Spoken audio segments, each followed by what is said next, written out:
And throughout this, I thought, there are times when I ask my children to do things and they're like, why? And I just say, I don't have to explain myself. You just have to trust me.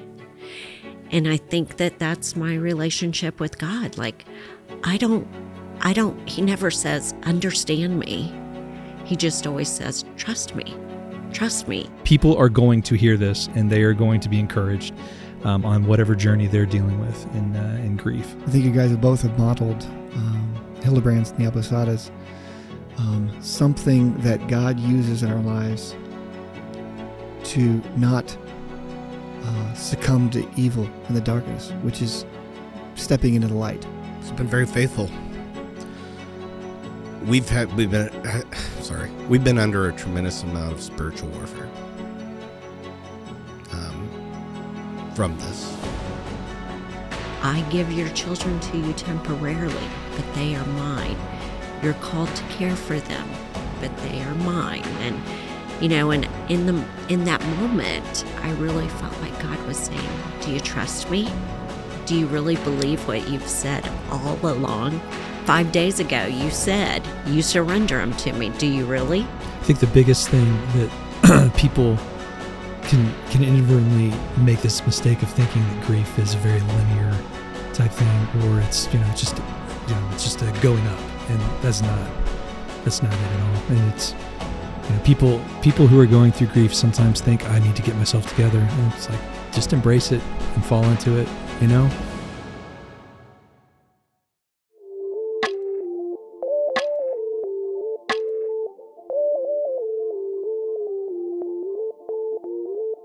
Well, welcome to the OWNIT365 podcast. This is a podcast dedicated to helping every individual become outward-focused followers of Jesus in every aspect of life. And my name is Ben Abusada, and I'm with the one, the only, the great maestro of Grace Church, Senior Pastor Tim Howie. I am the maestro of Grace Church. I've never been called that, but thank you very much.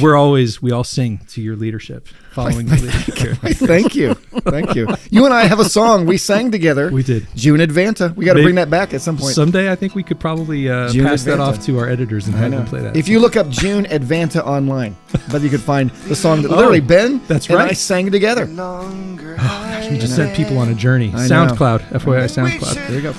We are so glad you are listening. We appreciate you downloading the episode, streaming the episode. We have a very special time over the next hour together. Some of my favorite people in the world. I'm going to let you, Tim, introduce this wonderful couple. This is Joe and Marla Hildebrand, and been gracious. They have their own unique story. We'll hear in a moment, but maybe we'll start. Thank you guys for being here and being willing to share your story. And can you share, so it's been about 9 years, almost 9 years, you've been part of Grace. Can you share how you came to Grace and some of your background, your faith? You came walking with Christ and have grown over the years, but share a bit of your story, how you came to Grace. Sure. First, we got married. We've been married almost 22 years, and we got married, and we moved into a new house, and we started going to another church, and we kind of got ingrained into that church, and we're pretty comfortable. And then after a number of years, we just felt like we needed to make a change, and we'd moved to a different part of town a little bit, and thought we need to go check out some different churches. We just felt a calling to. Church shopping is just a wonderful thing, isn't it? I mean, and Grace was pretty close to where we lived. We thought, well, let's go start there. Let's go check it out. So we went for a Sunday, and we sat through the service, and we got out of there. And we're like, wow, that was a great service. Great message. And next week, let's go back. And we go back, and another service, another message, a totally different pastor than the first week. And we're like, well, that's pretty good too. He came in June or July then. Yeah. Summertime. And summertime. We went a month and didn't know who the senior pastor was. Tim, you were on sabbatical. I know. Seems about right. And then finally we got to hear a message from you, and we were by that time we were pretty well ingrained. So it's too late. Too late. Yeah, I've had people grab me in that. So in the summer, it's something that I was going to crack years ago, and I got to this rhythm of taking 6 weeks out of the pulpit, 4 weeks away, 6 weeks out. But people have joined our church over the years and have caught me in the lobby and made this comment. One couple actually did this. Hey, we really like this church now, and it's been like 4 weeks. We haven't heard you. Can you please not mess it up? Like literally, we like this church. I always say, well, I hope I don't mess it up. That's funny. Well, we felt comfortable there. Yeah. Again, the messages were amazing, and we never went and checked out any other places. Yeah, that's awesome. But you came as people who walk with Christ. Tell a bit about your journey. How did you come to Christ? How did you come to Christ originally? Well, I just have to say, first of all, our family does shoe boxes every year for Samaritan's Purse. Yep. And part of the reason why we came to Grace was we were doing 500 shoe boxes, and we always invite the community in. And I made the mistake and ordered labels and no boxes. So in 2 days, we were supposed to do shoe boxes with no boxes. And they gave me Samaritan's Purse gave me a list of all the churches that participate, and I could go ask each church for a few. And almost all of the churches would give me 10 or whatever. I came to Grace. I met with Justin Raby. Oh, yeah. And he said, so where you go to church currently? And I was like, well, I don't go here. Is that a problem? He was like, no, we are all a part of the kingdom of God. And he just did everything right, per se. I mean, every church has its flaws because we're flawed people. Sure. But he goes, you know what we're going to do? We will give you all the shoe boxes you need. And if we don't have enough, we will buy tubs for you, the plastic tubs to participate. And I just thought, you guys were the only church that really got it right. Yeah. And so we were like, all right, let's go visit this church and see if we can mess it up. So, Oh, what a great story. so we've done our part so far. I feel like. Thank you. Yeah, absolutely. Well, come into Christ. Of course, you guys are front row people. Oh, yeah. And amazing. And you are definitely opposites attract. We have You know why we're front row people, right? Oh, yes, I know. Yeah. Marla needs a space to worship. Yeah, that's right. There's 3 seats on each side. They're empty, so I have a place to That's raise right. my hands. And As worship leaders, though, your love for worship and adoration for that are things that help energize even speakers. Oh, yeah, absolutely. When you're able to lead people, you're like, okay, because there's some people that are folding their arms and holding their coffee cups, and you feel like they're not here. But then you're like, okay, there's people that are. So anyway, well, thank you. You're a joy. Thank you. to have a part of our congregation. So a bit about how you came to Christ each individually. How did you come to Christ? So I grew up in South Central Kansas. I grew up on a farm and ranch. My family was very faith based. Yeah. Mom and dad and my aunts and uncles, grandparents grew up in a small country church. Half the church were Hildebrands. It's just a lot of us in that little community, and just grew up going to church. Grew up going Sunday mornings, Sunday evening, Wednesday. So it was kind of just something I grew up doing. It was very ingrained in me. Obviously went to college. Kind of. Never left the church, but just, you're growing up and maybe doing wild things and all that stuff. And I'd go 3 or 4 weeks at college without going to church. And then all of a sudden I felt like, man, I need to go to church. I need to get back there. And so I've always had this strong faith, that's faltered at times, but grew up in that setting. So I was very lucky. Absolutely. And Marla, what your faith? My dad was on fire for the Lord. He was one of those guys that went into all the poor communities and things like that. And he drove back in the day where they had church buses that went and picked up all of the kids in the community. Bus ministry. And he did that faithfully every Sunday. And I loved it because, of course, we got to jump up and down on the bus and sing and be excited. And my mom would make the cupcakes for all the kids, which was also a bonus. And that really sparked my faith. And so I think from there it just continued to grow. We went through a season. My dad passed away when I was 12. And my mom was remarried, and and I would go with my grandmother was Catholic, and I went with her to the Catholic church. I'd stay with them during the summer, but I would go with her to the Catholic church every morning, and I loved that. I've just always loved the Lord and been, just so excited to be a part of his family, and which I'm so grateful as we've journeyed through life. So, absolutely. Well, if you could tell us a bit about your kids, just in general, your kids and Keisha, and let's just start in general about them. Okay.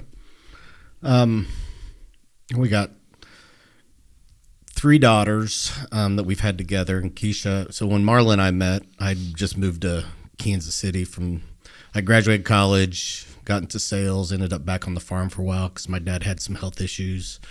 Thinking I'd be there 3 or 4 months, help with fall harvest. 2 years later, I'm still there. Wow. Yeah. And finally, I was just like, okay, I got to get off the farm, and I moved to Kansas City. A good friend of mine convinced me to come. I started working for a small little company in Liberty, Missouri, and little small office commodity broker. And Marla was working as a nanny for one of the guys I worked with. And she would come by every once in a while with his kids or what have you. And I'm like, hey, who's your nanny? And so that's how we met.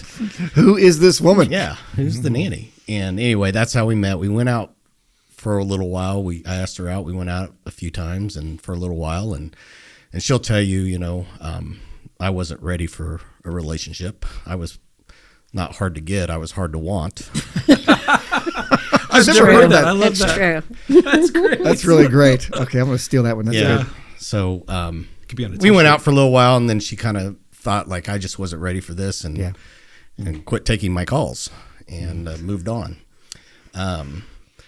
We kind of would run into each other and all that. I actually called her, and finally I'm like, why won't you? Finally she answered the phone and was like, if you don't want to see me, just tell me, but don't ignore me. Yeah.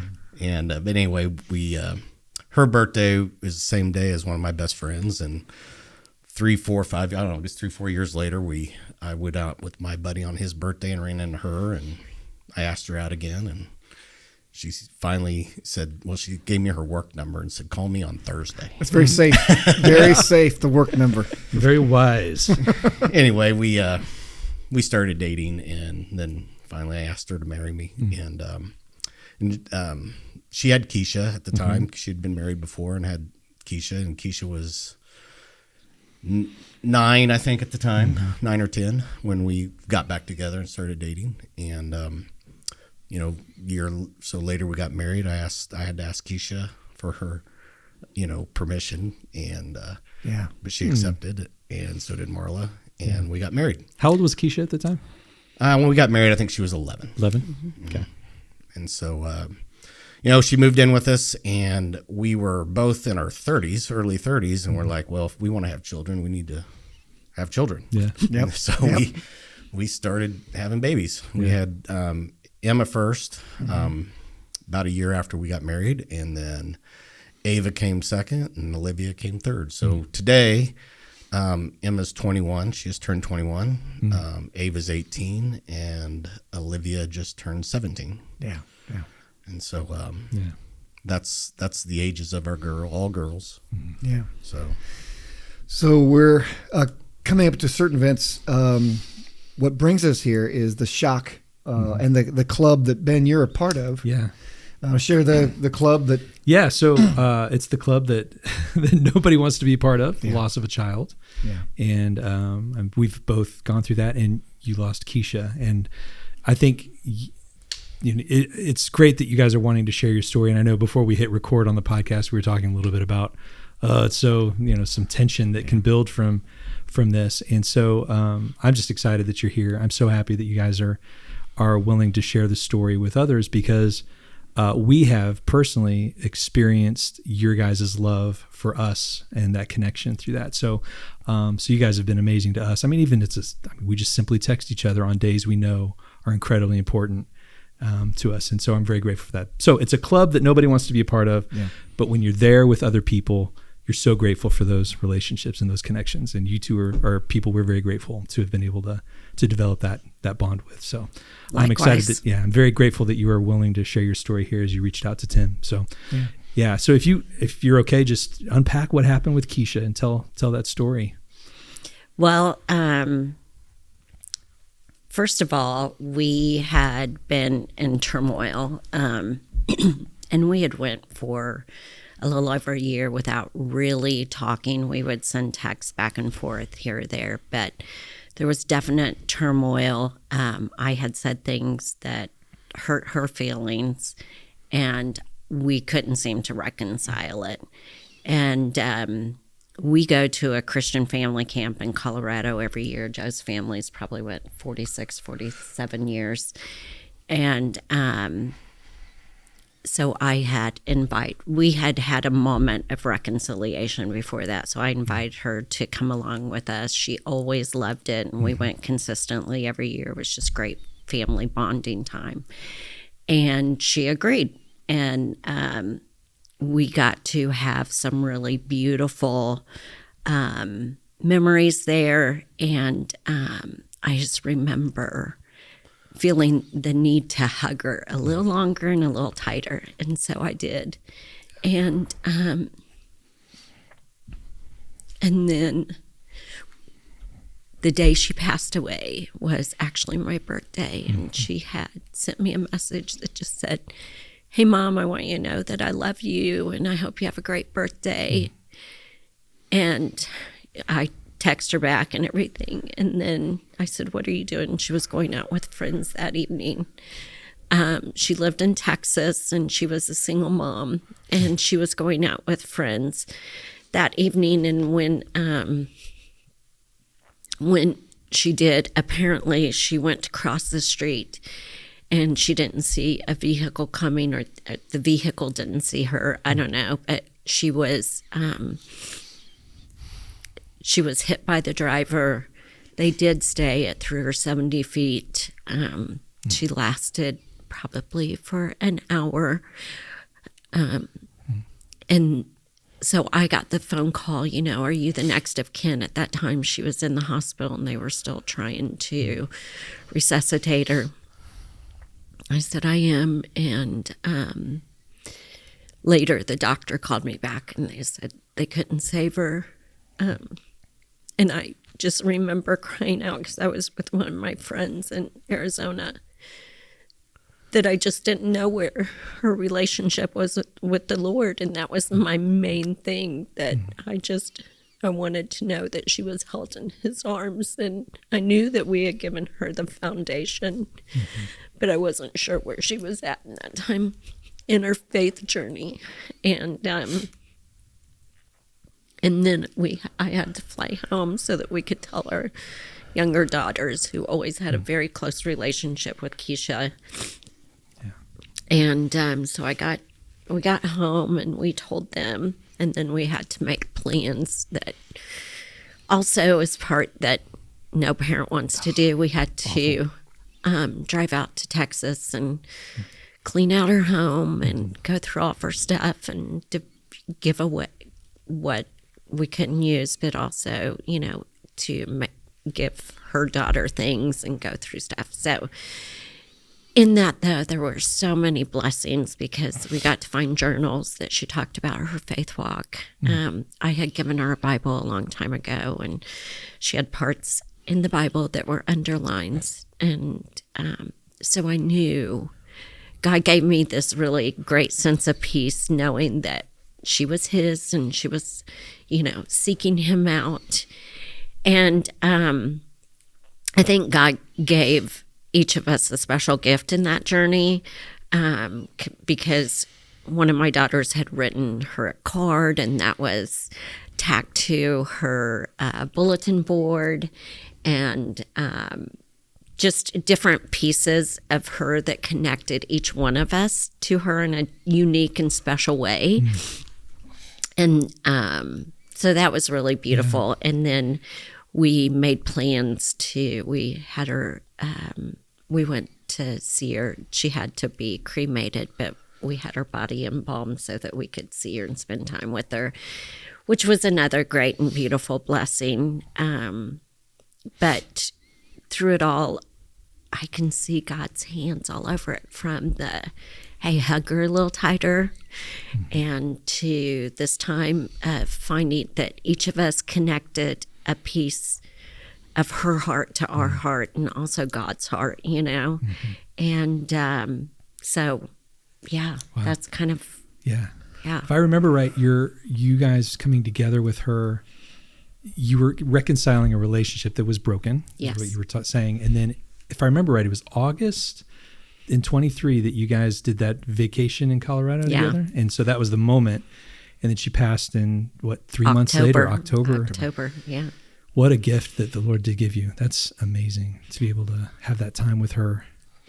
Yeah. I mean, it's amazing because I see God's hands all over the story. From, we had wanted a house in Colorado. Somehow it ended up on working out, and we had made plans for her to come and stay with us. And because that was her favorite place. She loved to hike. She loved to be in the mountains. She lived a really full life, and unapologetically, because sometimes it would have been things that would make a mother's hair stand on end. But she lived a very full life, kept us on the edge of our seat so many times. But that was her favorite place in the world. So she was so excited. I was so excited because Colorado is my favorite place. It's beautiful. Yeah.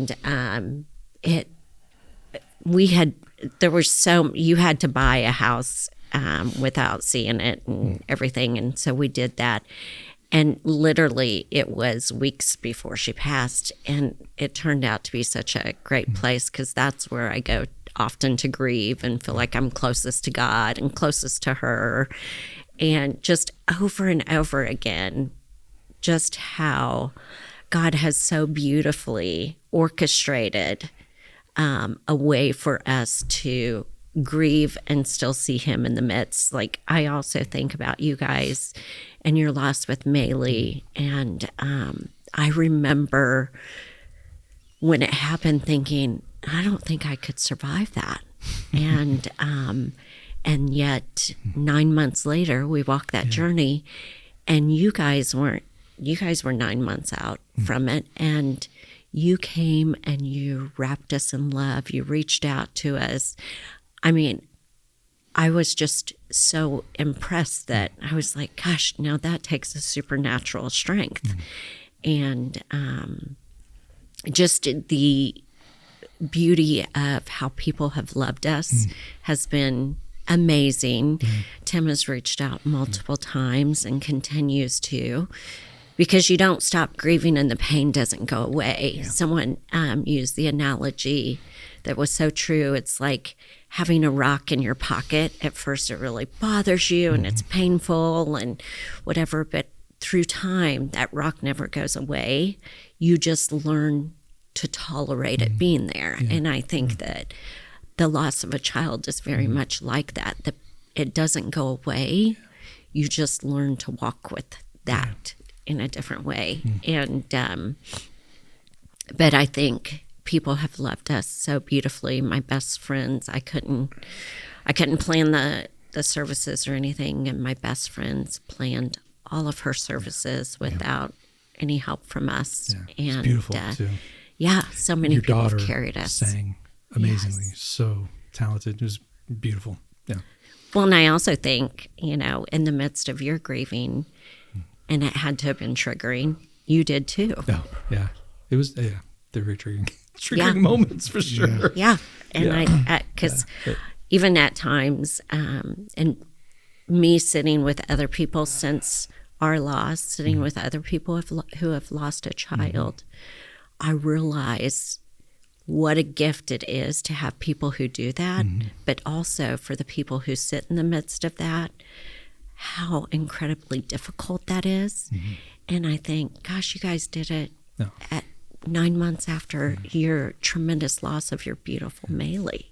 Well, just even several days after you were up on stage talking about it. And I just remember going, I couldn't do that. Yeah. I couldn't do that. And I just thought about the pain that you were in. And then again, 9 months later, we were going through it. Yeah. And you reached out, and Addie reached out, and Tim, you reached out. I mean, everybody reached out, and appreciate it so much. Yeah. Well, I think that's the beauty of the body of Christ. Honestly, I've said this, and I think when we recorded a podcast, it was probably 2 months or a month or so after we lost Maylee, and I think in that moment, one of the things that I just remember so vividly was I don't know how people go through this type of circumstance without a relationship with God as your foundation, and then being connected to a local church in some way. Those things are so incredibly important when you're going through these types of things. I don't know how we could have done it without that. So, I mean, God's good, and it is a club we don't want to be a part of, but like I said earlier, it's just great to be able to have people.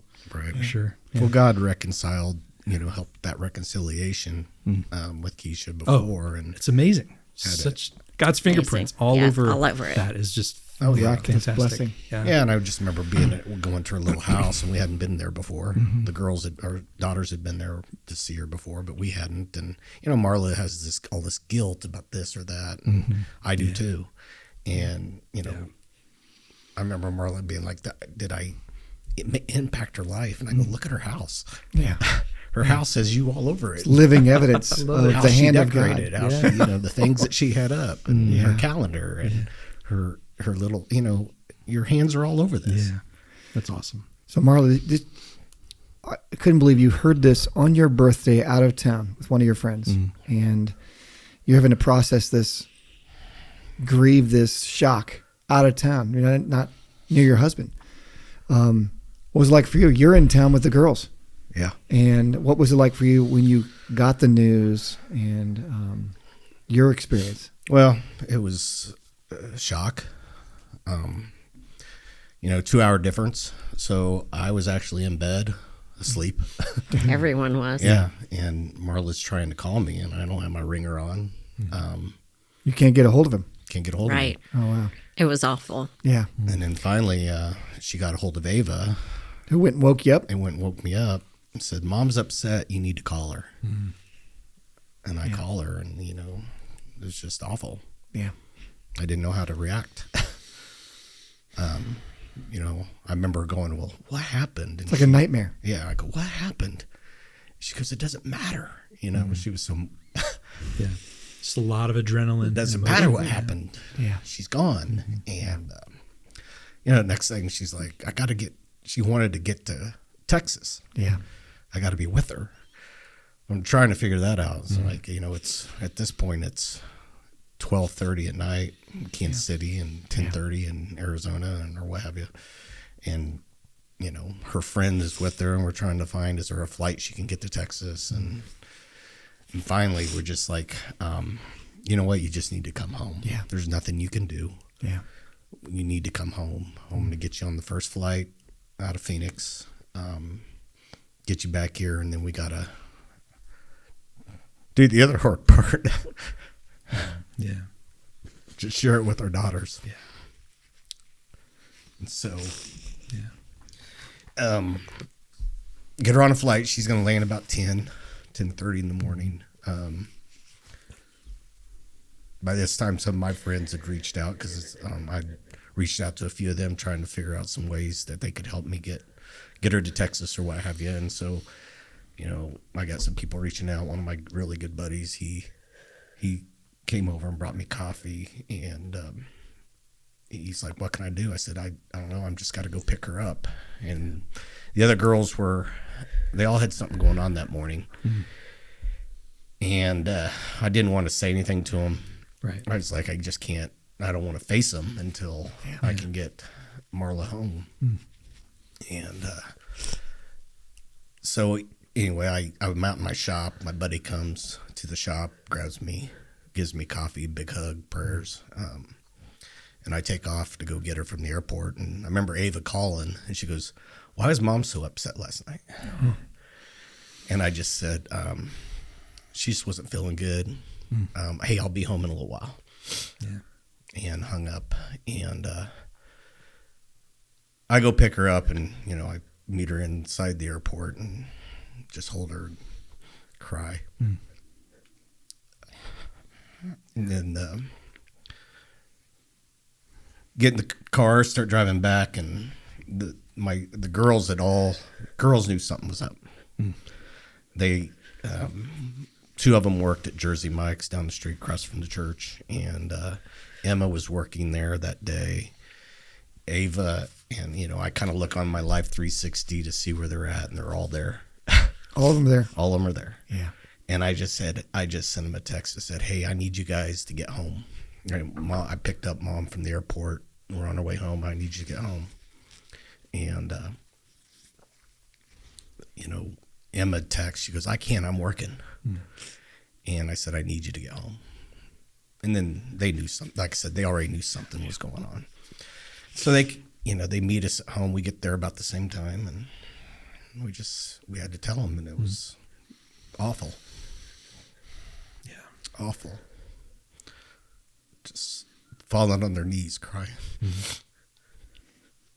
Yeah. Well, it doesn't feel real. Doesn't feel real. But so I don't even know what happened the next few hours, but we adrenaline. Yeah. And it's just it's blank. I get it. Totally get it. Yeah. And, we decided, so that was a Saturday morning. Yeah. So we just said, all right, first thing in the morning, we're going to load up and drive down to Texas. We got to get down there. We need to claim her. We need to, take care of her place. Marla had reached out to,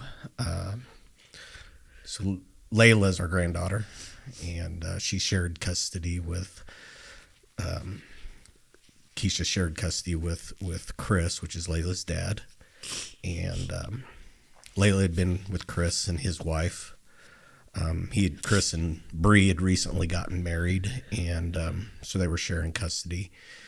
And Marla had reached out to him that night when it had happened, and said, "We will be in Texas, Sunday afternoon sometime." And Marla wanted to take Layla through the house. And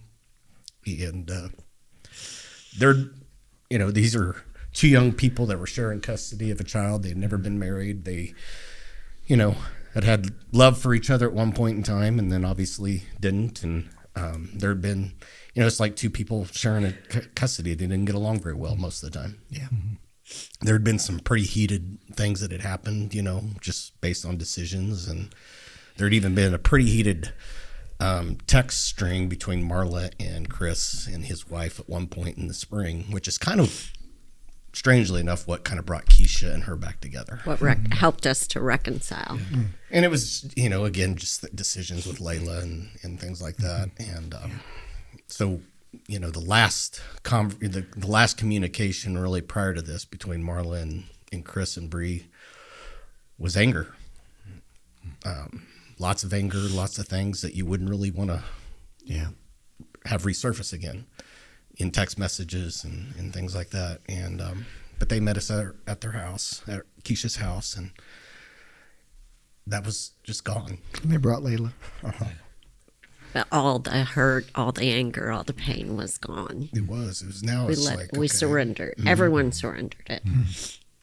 And I remember just even a day or so later, I'd gotten Keisha's, where she'd gotten struck by a car. Her car had been down there, had gotten impounded, and all her stuff. And I had to go pick all that stuff up and get her car. And I remember coming back, and I had her phone.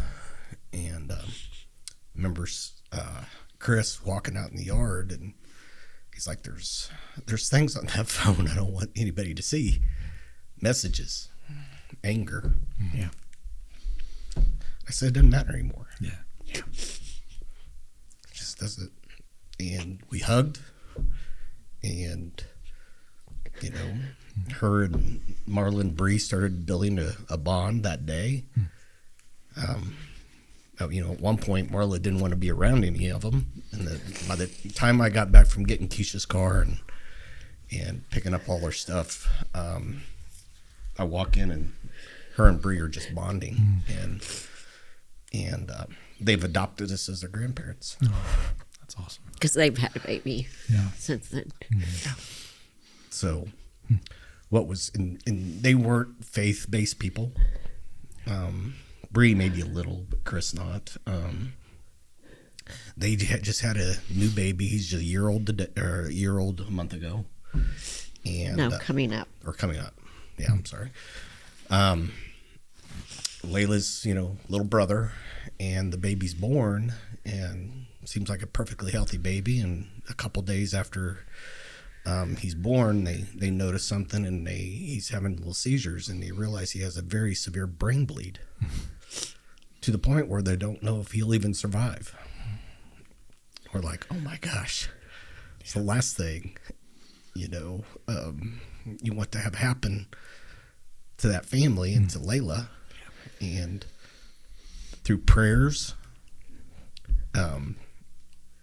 knock on wood, he's the healthiest little kid you've ever seen. Beautiful. Praise the Lord.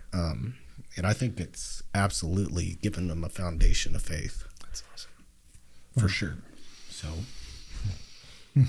bad things happen, but God is there, and God creates good out of bad. Yeah. So, well, it's amazing. I agree with what Ben said earlier. The fact that you reached out and said, "Hey, we're willing to share our story at some point. We think we're ready." We took you up on it. And I sat with Ben, this very spot. We did the same thing. Can you share a bit of how God has changed you? So God changed Ben, and it both wrecks you and deepens your faith, if I can speak for him. And, can you share a bit of you before finding out on your birthday and Keisha's gone, your life and your walk before, and what has happened after? What has God done just in you guys? He's been very faithful. We've been under a tremendous amount of spiritual warfare. Yeah. From this. The day we get back from being there, our youngest daughter, Olivia, eats a brownie or a cupcake that somebody had brought over and has an anaphylactic reaction. Yeah. Oh, that's right. Yeah. We got back at 2:30 in the morning from being in Texas at 9 o'clock in the morning. Now you're in the hospital. And, her fabulous friends that had put together a meal chain and all this stuff, and her friend, her daughters have something similar. They have a tree nut allergy, and she had made sure, but something was in this cupcake. And, oh, boy. It's definitely not her fault by any means. Sure, absolutely. But something triggered Olivia to have a reaction, and she's had reactions before, and this wasn't any different at first. She knows when she's eating something that's and it causes her to. She can feel it. Yeah, she can feel it in her mouth. She gets sick to her stomach, and so we're sitting there worn out and still an emotional wreck, and she's sitting in her kitchen, and she's like, "Yeah, I think this has something in it." And she goes back into the bathroom, gets a little bit sick, comes and sits back down again, and we get her some Benadryl and normal stuff. And she's like, "Well, I think I'm gonna go back to the bathroom." And she goes back into the back bathroom, and I would say normally I would just, "Hey, you doing okay?" Whatever. But God made me get up and walk back there, and she was basically asked. She goes, "What's going on?" And she goes, "Help me, Daddy," and went limp. She was unresponsive. Yeah, and so I just grabbed her, picked her up. I yelled at Marla. I said, "Grab a EpiPen," and I'm screaming, and I'm carrying her into the kitchen, and Marla's jumped up. She's screaming and yelling 'cause she's like, "Where are they?" And Olivia always carried a little fanny pack that had stuff in it, and so Marla's yelling at the other girls, which they're up immediately screaming and crying. And anyway, we end up getting her an epi shot. Girls called 911. ended up giving her 2 shots. She comes to, the paramedics get there. And we decide, let's take her to precaution. Go ahead and take her to the hospital. And she spends the day or the night there. And so. Well, even in the ambulance, like her heart rate kept plummeting. They knew it was really severe. Like the local hospitals wouldn't even take her. She had to go to Children's downtown because they knew there was a high probability that because she has to continue flushing it, she continues to react. And so they had to do very close monitoring because a lot of times in those situations, you don't survive it. And so and this is your first day back from Texas. First day back from, remember. from Welcome Texas. back. Oh my yeah. goodness. Yeah. Go ahead. I had forgotten that story. Yeah. Some of the other things that had happened. So that, we just lost a daughter, and we think we could lose another one within, 48, 72 hours and whatever. And she ends up being fine, spends the night and comes home. And Emma, our oldest, she's going to junior college, and she's big in theater, and she has a big musical production that has a lead in. And she right after Keisha was killed, she's like, I'm just going to drop out of the show. And I go, no, you're not going to do that. I go, your sister would not want that. And you love this. This will be your healing thing too. And so she stayed with it, but we're back a week and a half, maybe 2 weeks. And the show's getting closer and closer, and Emma starts breaking out in the hives. And she calls it. She's like, at practice, and she's like, I've got the hives and don't know why. And they continue to get worse and worse, and she comes home, and finally we have to take her to the hospital. And they give her some steroids and all that stuff. But she spent 3 days in the hospital. Well, this is even before that, though. She goes to the hospital, they get her on the steroids, then the hives come down. She comes home, and she's feeling better and looking better and all that stuff, and goes back to practice. And then just out of nowhere, they flare up, and they flare up so bad that nothing's touching them. And so she has to go to the hospital. At this point, you're like, what else can go wrong? Right. Yeah. It'd be really tempting to be angry with God. How in the world are you sitting here? Well, then our other daughter was in the hospital. Yeah, all 3 of them spent time in the hospital. And she was in the hospital for 3 weeks. Or 10 days. 10 days. She spent 10 days. This is in the spring after this has happened. And Ava had always been just like the healthy one. She would she could lick a toilet during COVID and not get sick. And Thanks for the visual. Yeah. I think she probably did just to prove it to Oh my goodness. Wow. But she was just always this healthy kid and never sick. And then, but after this happened, she was just all of a sudden her, it's just what happens to your bodies when you're in grief. Sure. And her immune system was just somewhat compromised, and she was starting to get sick easy and missing a lot of school. And then spring rolls around, and she's like, I got these weird sores or these weird things in my mouth, and they were kind of pussy stuff, and we couldn't figure out what it was. Took her to the doctor, and they're like, oh, it's just the virus, and sent her home. Well, then she starts throwing up, and she can't hold anything down. Take her back to the doctor. No, it's still the virus. Sometimes this takes 6 to 10 days to flush from your system. And again, just continues to throw up, can't hold anything down. At that time, it was 3 weeks. Yeah, it'd been being 2 really or 3 sick. weeks. And Marla, we were supposed to go to Texas to see our granddaughter. She was in a musical, so Marla and I were going to go with the girls. But we decided one of us has to stay home with her. So I said, I'll stay home. My mom ends up going with them. They go to Texas. I stay with Ava. I end up getting her an IV, a mobile IV, and made her feel so much better. She wanted to go to prom. And prom was that weekend. And she hadn't really even been at school. I'm like, I don't even know if they'll let you go to prom. But she gets all dressed up. She'd gotten the IV, felt so much better. She goes to prom for like 10 minutes and comes home, and it's just miserable.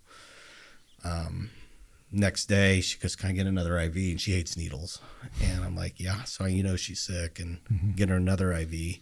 by this time, Marla's back, and that Monday morning, Marla's like, I'm going to take her to Children's Mercy. Nothing, this isn't working. You guys have a fast pass there now Yeah. at this point, I'm sure. Yeah. Yeah. So They know us by name when we walk in the door. take her there. They do all these tests. They're there all day, emergency room, and come back. They say, well, she's testing positive for mono. And then about an hour later, they came back in there and they're just like, she has a C. diff infection. And I'm like, I didn't know what that was. I still really don't, but it's a infection where your good bacteria has been overtaken by bad bacteria. Usually get it from taking a bunch of antibiotics. She hadn't been on any, can't figure out where she got it, but Good grief. she gets sicker and sicker. Yeah. And she ends up being in the hospital for 10 days. And at one point, she's really sick. Her fever spikes. There's a risk of sepsis when you have that. Mm-hmm. So we were just fearful, Again. Yeah. Yeah. Reaching out to you all Yeah. for prayers. Yeah. But Yeah. Well, she was at Children's out by us, and she had gotten so severe, they transferred her downtown so that they could have a larger group of individuals looking at her because they couldn't get her better. She just continued to get sicker and sicker under their care. And then we stayed there, for 10 days. And, but same thing, you see the Lord's hand all over our story and his goodness. And I think through all of this, like, it's made our marriage stronger. And we've become closer. We spend more time doing Bible study together and praying together. And I think that we've always had faith, but it has been deepened tremendously. I've never been angry at God. I've never said, why us? But there was definitely a time right after Keisha died. I always felt this really sweet, close connection with God. And I remember reaching out to all of you, and I'm like, I can't feel him right now. Yeah. I can't hear him. I can't feel him. And that to me felt like just as great of as grief as losing my child. And I remember, everyone saying, it's okay. It's okay. Yeah. And I just stayed in that spot. And I really, from the very beginning, I've always said, I view God as my father, truly as my father. And I didn't have the best example of a father in my life, but he is definitely a good father. And throughout this, I thought there are times when I ask my children to do things and they're like, why? And I just say, I don't have to explain myself. You just have to trust me. Yeah. And I think that that's my relationship with God. Like, he never says, understand me. He just always says, trust me. And I think throughout this whole process, I have, and that's been my peace. And not that it isn't difficult, I just spent 2 days in bed, couldn't get out recently. And and I do that fairly frequently, at least once a month. But in the midst of that, I feel like I'm held by him. And I think just like when, your child is sick, when my kids were sick, I kind of loved it because that's when they would draw closest to me. Yeah. They would curl up in my lap and just let me hold them for hours. And I'm like, sorry, but I kind of love it. And I think that's the way I felt in the presence of the Lord. Yeah. I can just crawl up in his lap and be held. And sometimes he talks to me and sometimes he doesn't. But there's just been a different kind of sweetness. I've always felt a sweetness with the Lord, but a different kind of sweetness in the midst of this. And I definitely, since Keisha's passing, feel as though I rely upon him more. the Sunday before she died, I remember I was working in our special needs ministry every Sunday, and one of the mamas and I were talking, and she said, I'm really struggling with my adult child. And I said, well, my relationship, has been so perfect over the course of time. I said, no, we're struggling too. And I said, I just feel like anything in our life, God calls us, like, do you trust me? Do you really trust me? I want you to hold life with open hands. And I said, I've had to surrender all my children and keep them in open hands, knowing they're His first. And I even have a beautiful embroidered piece on my wall that my best friend's mama made for me. And it talks about, I give your children to you temporarily, but they are mine. You're called to care for them, but they are mine. And, and in that moment, I really felt like God was saying, do you trust me? Do you really believe what you've said all along? 5 days ago, you said you surrender them to me. Do you really? And I think that was a powerful moment of, do you really believe what you say? Yeah. And I really felt in my heart of hearts, like, I do believe what I say, and I do surrender them.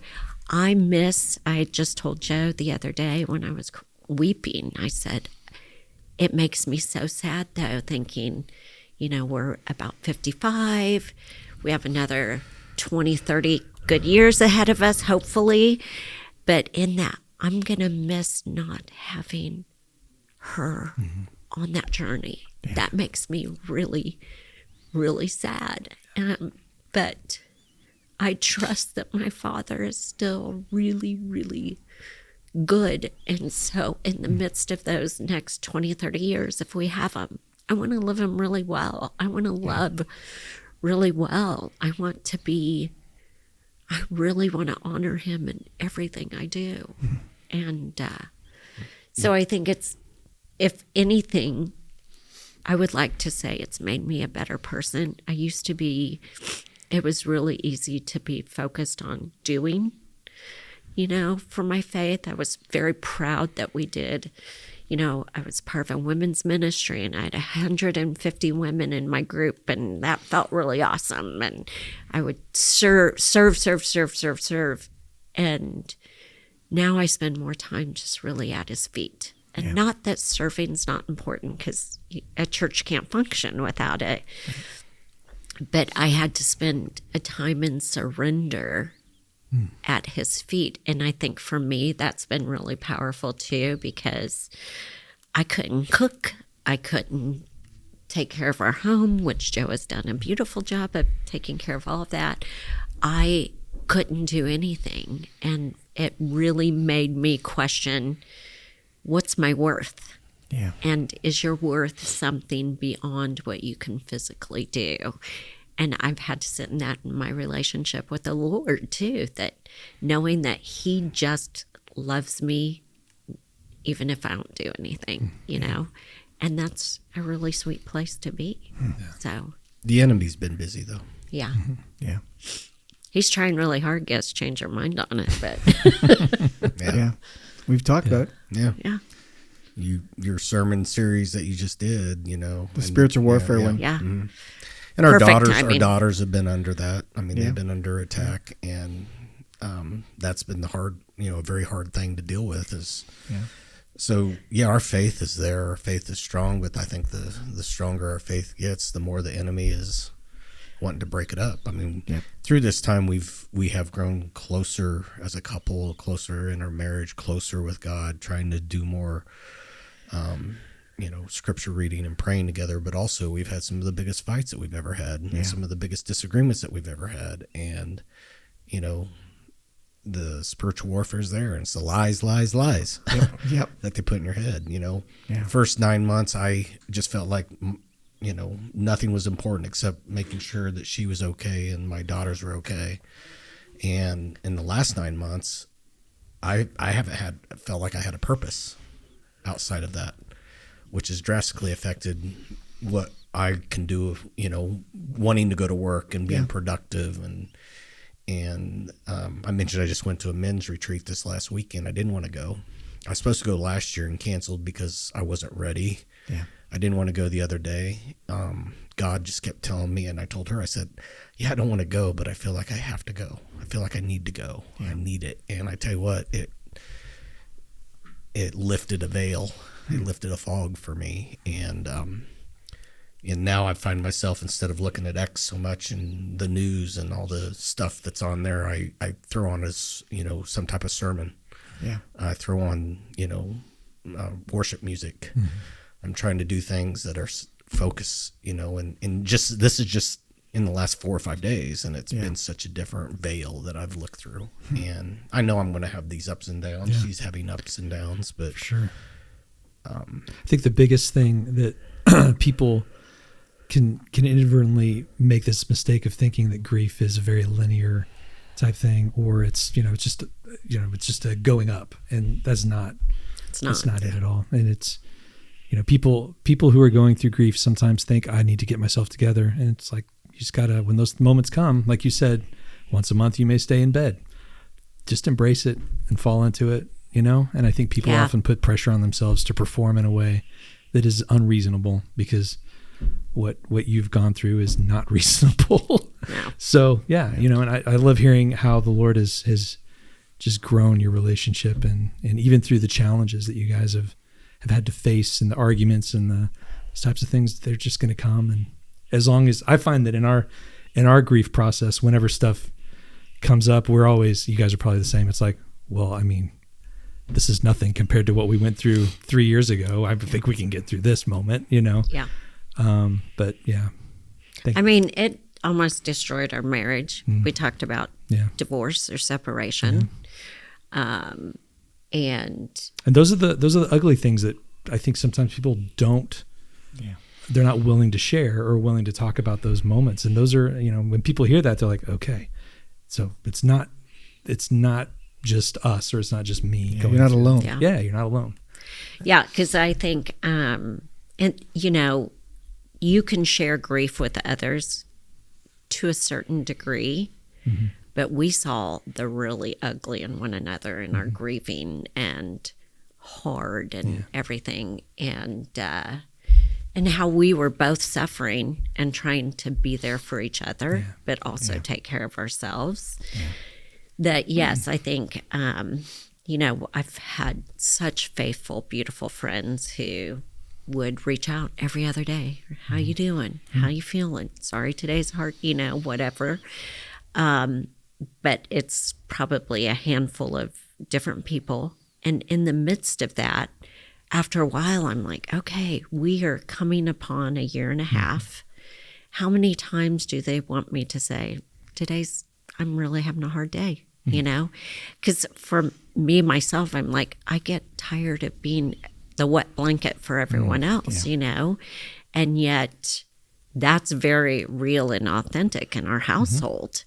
And so I think it's easy. I understand how relationships struggle in the midst of that.